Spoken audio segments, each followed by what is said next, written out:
ఇవాళ జరిగిన ఎపిసోడ్ అయితే కేసీఆర్ గారు ఫామ్ హౌస్ నుంచి రావడం జరిగింది. ఇంకో విషయం ఏంటంటే కవిత మరి గతంలో నన్ను కలవడానికి కూడా కుదరలేదు, మా నాన్న నన్ను కలవలేదు, అందుకనే లెటర్ రాశానని చెప్పిన కవిత నేరుగా మళ్ళీ ఇప్పుడు ఫామ్ హౌస్కి వెళ్ళింది, కలిసింది, ఆయనతో పాటు బీఆర్కే భవన్కి వచ్చింది. మరి ఇది ఇక్కడ విచిత్రం ఏందో నాకు తెలియదు.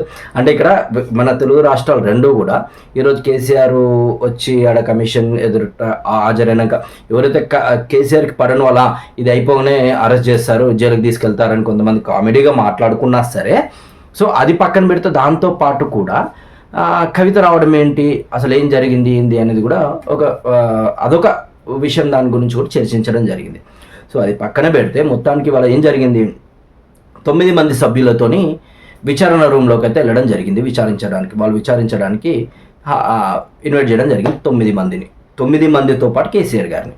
సో తనకేందో ఏమనిపించిందేందో కొద్దిసేపు అయినాక వ్యక్తిగతంగా మాట్లాడుకుందాం, మీరు ఏ క్వశ్చన్ అయినా అడగండి, నేను దానికి సమాధానం చెప్తాను, నా ఆన్సర్ చేస్తాను, బట్ వ్యక్తిగతంగా మాట్లాడుకుందాం, నాకు కొద్దిగా ఇబ్బందిగా ఉంటుంది అని ఆయన కోరడం జరిగింది. సో అది ఉద్దేశించి సరే పెద్ద అయినా మాజీ సీఎం, సగం మంది తెలంగాణ జాతిపిత అనుకునే వాళ్ళు ఉన్నారు నిజంగా తెలంగాణ వాదులైతే. సో అది కాకుండా తెలంగాణ తెచ్చిన వ్యక్తి, తెలంగాణ కోసం చాలా కష్టపడ్డ వ్యక్తి అనేసి ఒక ఆలోచన వస్తే సరే మీరు పక్కన ఇంకో రూమ్లోకి వెళ్ళి మాట్లాడుకుందామని చర్చించడం అయితే జరిగింది. ముఖ్యంగా దాని మీద ఎలాంటి విషయాలు జరిగినాయి అంటే, అసలు మీరు రీడిజైనింగ్ ఎందుకు చేశారు, సో రీడిజైనింగ్ చేయడానికి గల కారణం ఏంది, కాంట్రాక్టర్లు గత తుమ్మిడి హెడ్ దగ్గర అక్కడ ఫిక్స్ చేసిన కాంట్రాక్టర్లను ఎందుకు క్యాన్సిల్ చేశారు, ఆ కాంట్రాక్ట్ మొత్తం క్యాన్సిల్ చేసి మళ్ళీ ఫ్రెష్గా మన మేడిగడ్డ దగ్గర ఎందుకు కన్స్ట్రక్షన్ చేశారు, దీనివల్ల ఎంత లావాదేవీలు జరిగినాయి, ఎన్ని డబ్బులు చేతులు మారాయని కూడా అడగడం జరిగింది. సో ఆయన ఒకటే చెప్పాడు, అంటే మనకు వచ్చిన సమాచారం, అంటే ఇలా దాచేది ఏం లేదు కదా. సో అప్పుడు కిరణ్ కుమార్ హయాంలో చెప్పినట్టు కిరణ్ కుమార్ హయాంలో కూడా వీళ్ళు తుమ్మిడిహెడ్ దగ్గరనే ప్లాన్ చేశారు, అక్కడ నుంచి అటు వాటర్ షిఫ్ట్ చేద్దామని. ఇక తెలిసిందే కదా, మన శ్రీశైలం రైట్ కెనాల్లో వాటర్ ఎన్ని పోతాయి, లెఫ్ట్ కెనాల్లో ఎన్ని వాటర్ పోతాయి అనేది మీకు క్లారిటీ ఉంది అని నేను అనుకుంటున్నాను. లేదంటే కొన్ని వీడియోలు సెర్చ్ చేయండి, అసలు నీళ్ళ దోపిడీ ఎంతగా జరుగుతుంది శ్రీశైలంలో అనేది మీకు క్లారిటీ వస్తుంది. రైట్ కెనాల్ వాటర్ వదులుతో ఎంత పోతాయి, లెఫ్ట్ కెనాల్ వాటర్ వదులుతో ఎంత పోతాయి. సో ఇప్పుడు అసలు ఏదైతే లెక్కలో తెలంగాణకి ఎంత వాటర్ రావాలి నీళ్ళు, ఆంధ్రాకి ఎంత వాటర్ పోవాలి వాటర్ అనేది దీనికి ఓ లెక్క ఉంటుంది. ఆ లెక్కని మించిగా ఎవరు వాడుతున్నారు తెలంగాణ అటు ఆంధ్ర అనేది మీకు తెలిసి ఉంటుంది. సో అలా అక్కడ ప్లాన్ చేశారు తుమ్మిడిహెడ్ దగ్గర.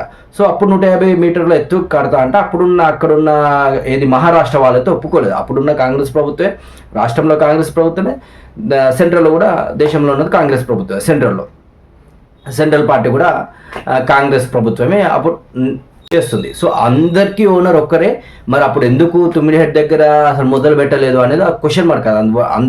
అంటే తెలుసుంటుంది అటు కిరణ్ కుమార్ గారికి, లేదంటే రోహిష్ గారికి, లేదంటే సోనియా గాంధీ, రాహుల్ గాంధీ అప్పుడు మరి ఇంతగా చురుగ్గా లేడు.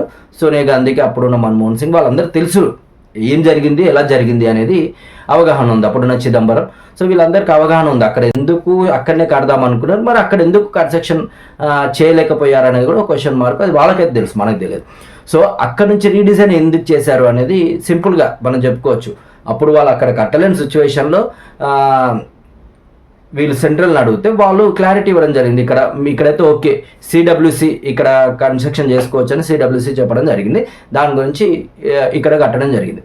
సో ఇందులో మొత్తం వ్యయం ఎంత అంటే, ఖర్చు ఎంత అంటే 97 లక్షల కోట్ల సమేదో, 97,000 కోట్లు ఏదో అయింది. సో దీనికి మనోళ్ళు చెప్పేది 1,00,000 కోట్ల అవినీతి జరిగింది అంటారు. మరి 1,00,000 కోట్ల ఏ నుంచి అవినీతి జరిగింది అనేది కూడా క్వశ్చన్ మార్క్. అది మీరు కామెంట్ రూపంలో చెప్పండి.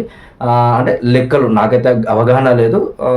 ఖర్చు పెట్టింది వీళ్ళు 97 కోట్లు అని లెక్కలు చూపిస్తున్నారు, మరి అవినీతి జరిగింది 1,00,000 కోట్లు అంటున్నారు. మరి ఇంకా మిగతా 3 కోట్లు వేసి అదే 3,000 కోట్లు యాడ్ చేసి మొత్తం మింగేశారేందో నాకు క్లారిటీ లేదు. టీఆర్ఎస్ ప్రభుత్వం వాళ్ళు మింగారేమో నాకు క్లారిటీ లేదు. మొత్తానికి క్వశ్చన్స్ అడగడం జరిగింది. ఆయన కూడా సానుకూలంగానే సమాధానం చెప్పినట్టు తెలుస్తుందని ముఖం చూస్తే కూడా. సో అక్కడ నుంచి చాలామంది మరి ఎటు పోతారు ఏంది, ప్రెస్ మీట్ పెడతారేమో అనుకున్నారు అందరు, దీనిపైన ప్రెస్ మీట్ పెడతారేమో అనుకున్నారు. అంటే కమిషన్ ఇక్కడికి క్లోజ్ కాలేదు కదా. సో ఫర్దర్గా ఇప్పుడు అటు ఫస్ట్ ఈటల రాజేందర్, తర్వాత మన హరీష్ రావు గారు, ఆ తర్వాత కేసీఆర్ గారు, ఈటల రాజేందర్ గారు చెప్పింది దాన్ని బట్టి అక్కడ వాళ్ళు మళ్ళీ ఇంకొన్ని ఫిల్టర్ అవుతాయి క్వశ్చన్స్ అనేవి. దాని తర్వాత హరీష్ రావు గారు చెప్పేటి మళ్ళీ ఫిల్టర్ అవుతాయి. దాని తర్వాత కేసీఆర్ చెప్పింది. ఇవన్నీ కలుపుకొని మళ్ళీ ఇంకెవరైనా విచారణకు పిలవాలా, ఇంకెవరైనా వీళ్ళ బాధితులు ఉన్నారా అనేది వాళ్ళు ఫైనల్ చేసుకుని రిపోర్ట్ అయితే గవర్నమెంట్కి ఇవ్వడం జరుగుతుంది. మరి ఇందులో ఏడా అవినీతి జరిగింది ఏంది అనేది కూడా చెప్పాలి. ఇప్పుడు ప్రభుత్వానికి అప్పుడు లేదు కాబట్టి వీళ్ళకి అప్పుడు ప్రభుత్వంలో లేరు కాబట్టి వీళ్ళకి క్లారిటీ లేదు. సో ఇప్పుడు ఈ కమిషన్ అనేది క్లారిటీ ఇస్తుంది, అసలు ఎక్కడ అవినీతి జరిగింది, ఎంత జరిగింది, ఎలా జరిగింది అనేది ఇస్తారు. బేసిక్గా ఏంది, కాళేశ్వరం అనేది మేడిగడ్డ ఒక్కడే డిసైడ్ అయిపోయినారు అందరు. కాళేశ్వరం ఒకటే మేడిగడ్డ కుంగిపోయిన 1,00,000 కోట్లు పోయినాయి.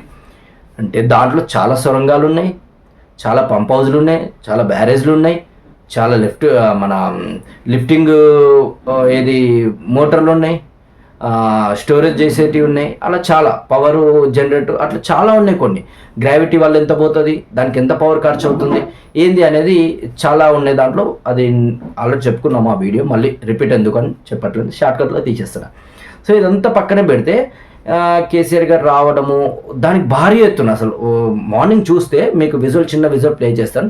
మార్నింగ్ చూస్తే అసలు భయంకరమైన డిపార్ట్మెంట్ పోలీసు వాళ్ళందరూ ఆడనే ఉన్నారు. తెలంగాణ ఉద్యమంలో ఎలాగైతే అప్పుడున్న ఏపీ ప్రభుత్వం ఆంధ్ర ప్రభుత్వం ఏదైతే మన మీద ఉసుకొల్పిందో డిపార్ట్మెంట్ని, పోలీసు వాళ్ళని, ఇప్పుడు కూడా అలాగే ఆడ చూస్తే మొత్తం అంటే వాళ్ళేం అనలేదు కానీ అంటే జనాలు తాకి తట్టుకోలేక ఉంటుంది సార్, పరిస్థితి బాగుండదని ఆల్రెడీ అక్కడ నుంచి మనం ఏదైతే జిహెచ్ఎంసీ ఆఫీస్ నుంచి వచ్చే రోడ్ మొత్తం క్లోజ్ చేశారు, ఇటు పోయే రోడ్లు మొత్తం బ్లాక్ చేశారు, అటు ఆదర్శ నుంచి వచ్చేది క్లోజ్ చేసి అక్కడ మొత్తం పోలీసులు బెటాలియన్ ఉండిపోయింది అక్కడ.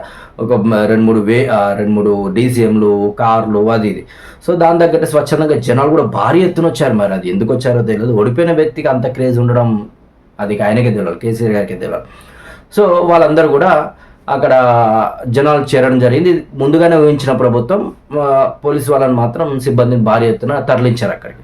సో మొత్తానికి పోయారు, ఒక 9 నిమిషాలు 2 అవర్స్ అలా చేసేసుకొని బయటకు వచ్చి తర్వాత నెక్స్ట్ ఎక్కడికి ప్రెస్ మీట్ పెడతారా, తెలంగాణ భవన్కి పోతారా, మరి అక్కడనే మాట్లాడతారు ఏంది అనేది ఒక క్వశ్చన్ మార్క్లో చక్కగా యశోద్ హాస్పిటల్ పోవడం జరిగింది. యశోద్ హాస్పిటల్కి ఎందుకు పోయింది, పల్లా రాజేశ్వరరావు గారు వాష్రూమ్లో కాలు జారడం ఏదో కింద పడడం జరిగింది, అతను పరామర్శించడానికి వెళ్ళిండి, అక్కడ నుంచి వెళ్ళిపోయాడు.